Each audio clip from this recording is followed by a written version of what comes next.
Good afternoon and welcome to Lunchtime Coaching. My name is Kevin Britz, and today we have a very special guest who is going to be telling us about National Savings Month because it is July and it's National Savings Month. She's a very popular author who shares her passion for finance in her latest offering called Money Smart. She's a master graduate in her field with 2 international accreditations. And she gives us some advice so eloquently and understandably writes about this. She's also declared a COVID-19 hero. We could do with many of those. And lecturing part-time at Chartered Institute and Purchasing Supply. Welcome to Lunchtime Coaching, Vilochanee Naidoo. Thank you very much, Kevin. Thank you for the opportunity. It's a pleasure and an honor to be present with you. Fantastic. Thank you for joining us. So, Vilochanee, I'm going to kick it off straight off with just tell us about what is National Savings Month. I mean, I didn't even know that it existed, so I'm definitely going to start saving. So please tell us more about that. What is that, and why is it? Why are you bringing it to our attention this month? I think because we tend to go through life, merely spending without budgeting or knowing our net worth. In other words, how much we owe versus how much we own. And so we can use the opportunity provided during National Savings Month to really get to grips with our finances and to complete those financial aspects that are outstanding, those financial tasks that we usually procrastinate because, let's face it, not many of us like looking at our budgets and seeing how much we really are spending in this day and age. We can also review our spending patterns. We can do things like, for example, reducing our costs. We can work towards paying off debt that we have, especially under the current COVID situation. And during the lockdown in particular, it becomes important that we manage more so now than ever our income and expenses. And as we know, for most people who have lost their jobs and lost sources of income, it becomes even more important for us to take stock of our finances and our expenses and income. So my take is, why not use this month to measure and improve our finances?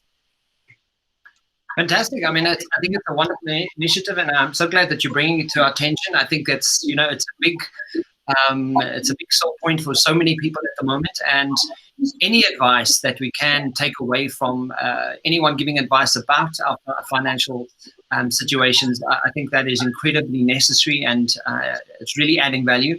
And as you know, the lunchtime coaching sessions are really that to add their value to businesses and to individuals who might just be I don't know, scrolling at lunchtime and checking out stuff. But tell us, how long have you been in the industry, and why the finance? What was it about finance that sort of sparked your curiosity? So I think for me, I have been in finance all of my career, if I can put it that way, and I've now ventured into procurement for many years.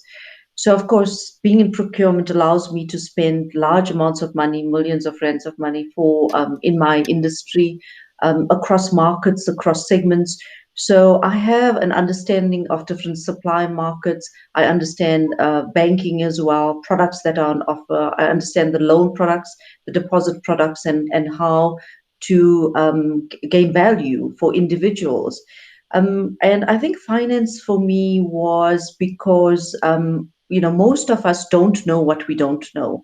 And up until the point where we engage or we realize, we're in financial difficulties, at that point, we start engaging with the respective financial institutions and so forth. And sometimes it's just a little bit too late, especially for us as individuals and, of course, to small business owners as well.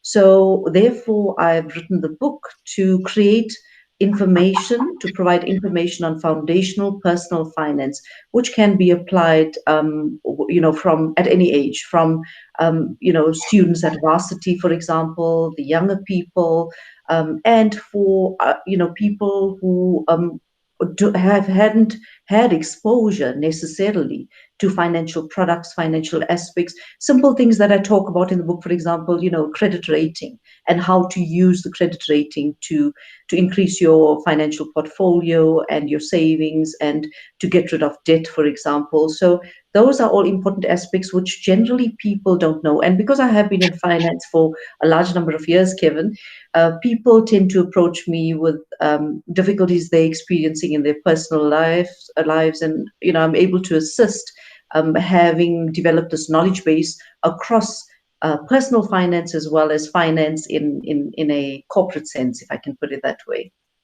Fantastic. I'm so glad that you mentioned the book. It's called The Money Smart or Money Smart.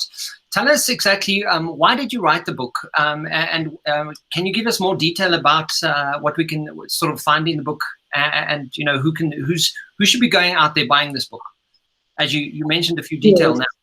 Yes, so the book is, I've created a very easily accessible, easy read type of book that you can put on your bedside and, pick it up when you're buying a car, when you're buying property, for example, if you would like to measure your net worth, if you are considering shopping.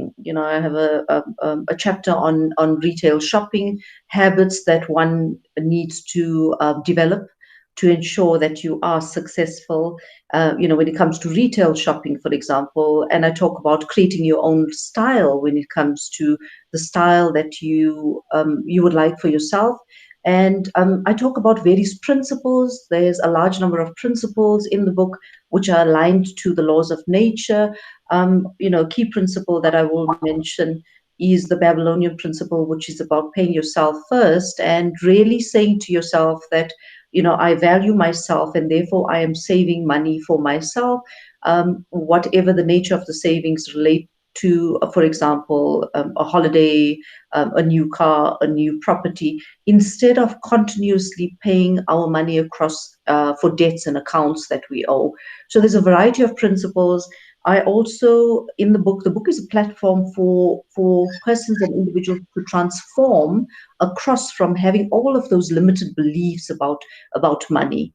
Lots of people think, money is the root of all evil, for example, all of those associations that we've been geared to accept.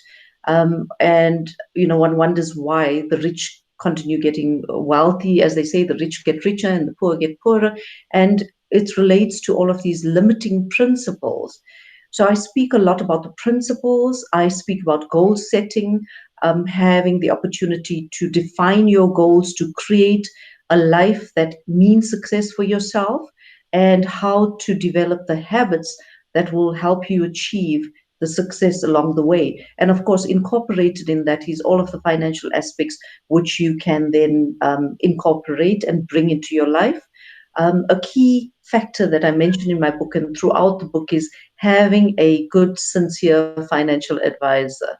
That is important to success because not all of us will know all of the investment products, the investment portfolios, for example. So it's important to have technical expertise and a financial advisor that could put you on the road to financial success.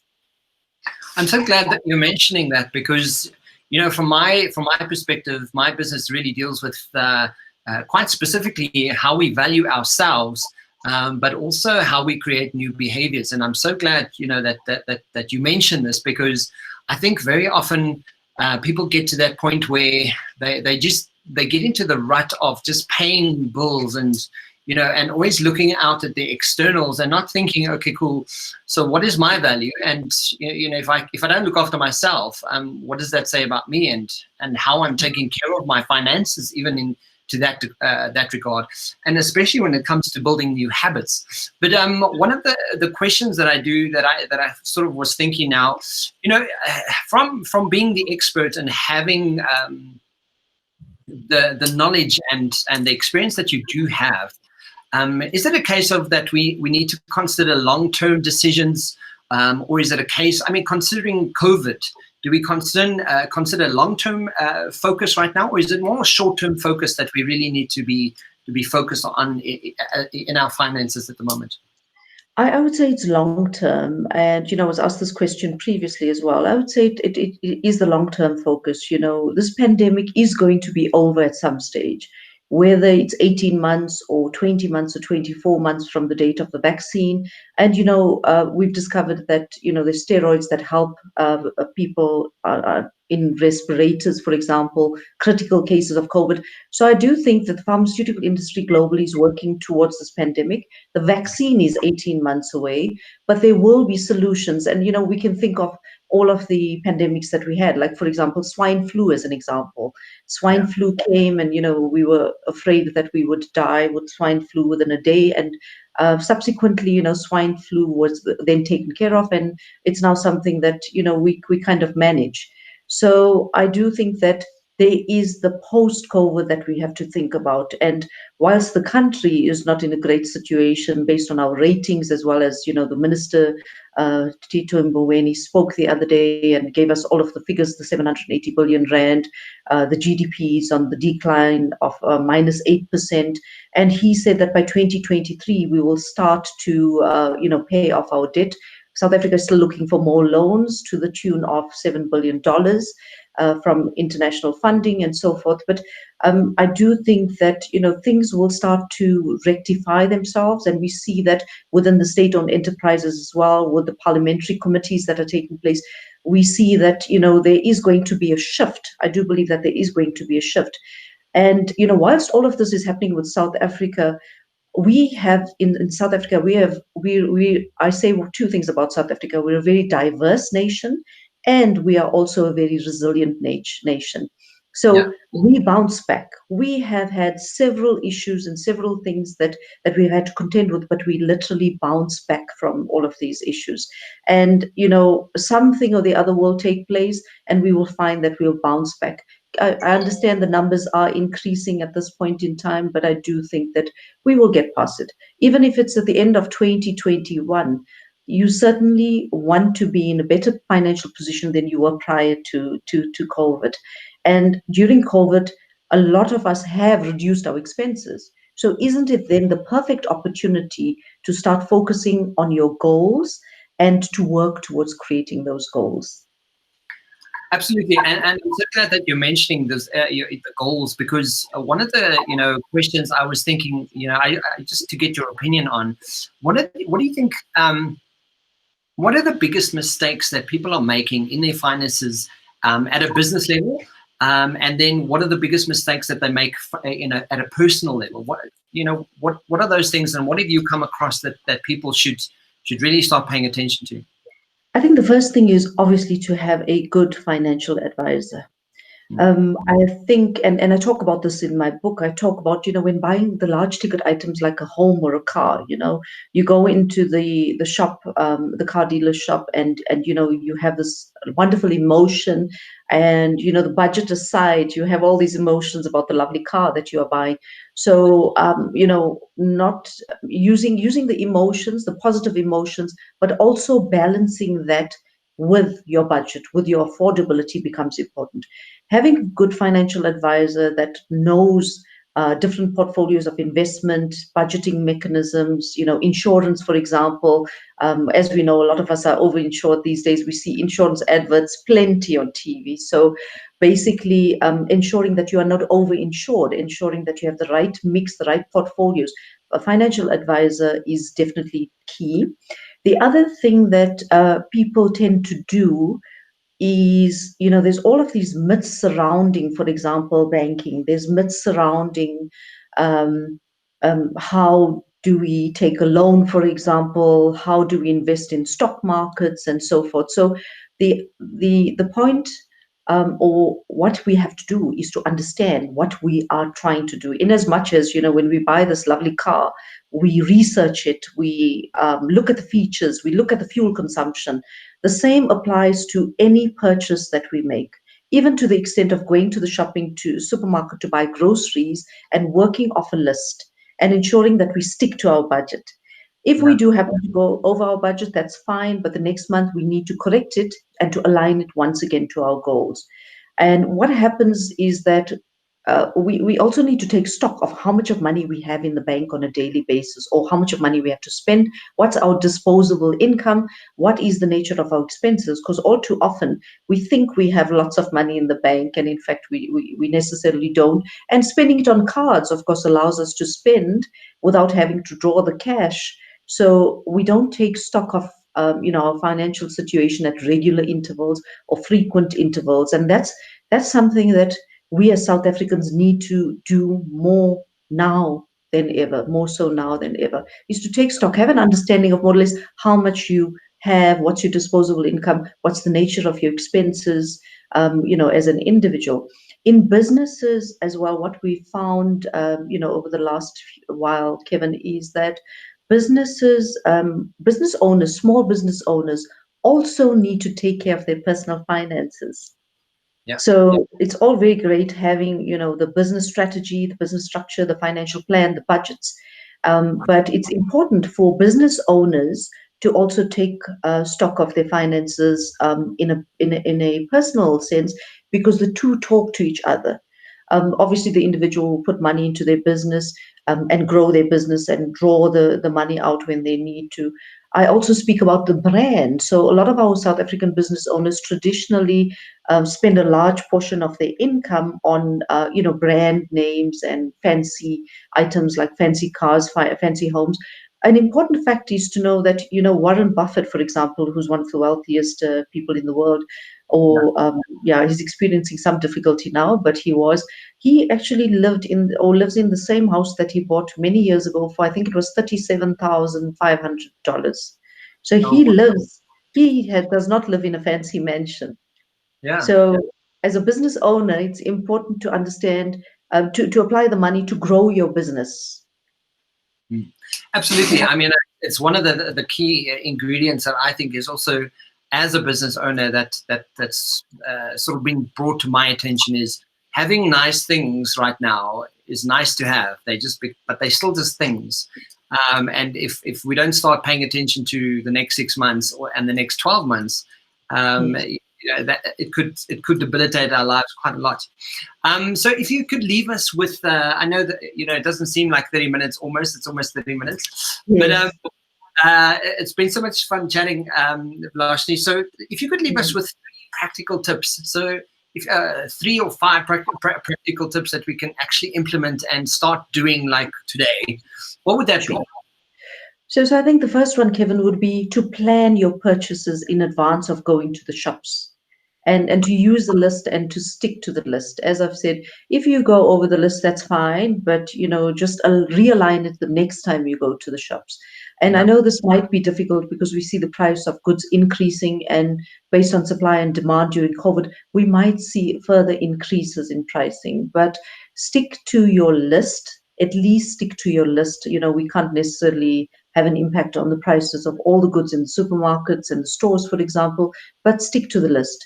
The second point that I would make is, buy only what you need. Stick to what you need, rather than the nice to have. So always categorize your expenses between essential items and luxury items. And the luxury items is where we start reducing our expenses. My message during COVID is, as you mentioned, Kevin, is reduce your expenses. And the way to do that is to obviously reduce luxury spending first. My third tip would be the money that you used to spend on social activities like traveling, holidays, fuel for cars, etc. Save that money, put it into a savings account. Although the interest is not high these days because interest rates have reduced, but at least that will assist in creating value for you in the long term. Don't spend it all on other items. Rather invest it in an investment portfolio, in a savings account, in a call account, in an endowment policy, for example. Another tip that I would have is to adopt during this period positive life-changing financial habits and attitudes. So look at changing the mindset that you have always had. The world is transforming with COVID. Supply chain is transforming. Supermarkets, retail is transforming. And my advice would be to transform your lifestyle during this period as well, in line with the way in which the world is transforming. You will find that you probably have to spend more on digitalization, IT, technology, because that's the method by which we communicate, rather than, for example, traditional clothing and brand names and so forth. But adopt a positive attitude and gear your life in the direction in which would be positive for you going forward.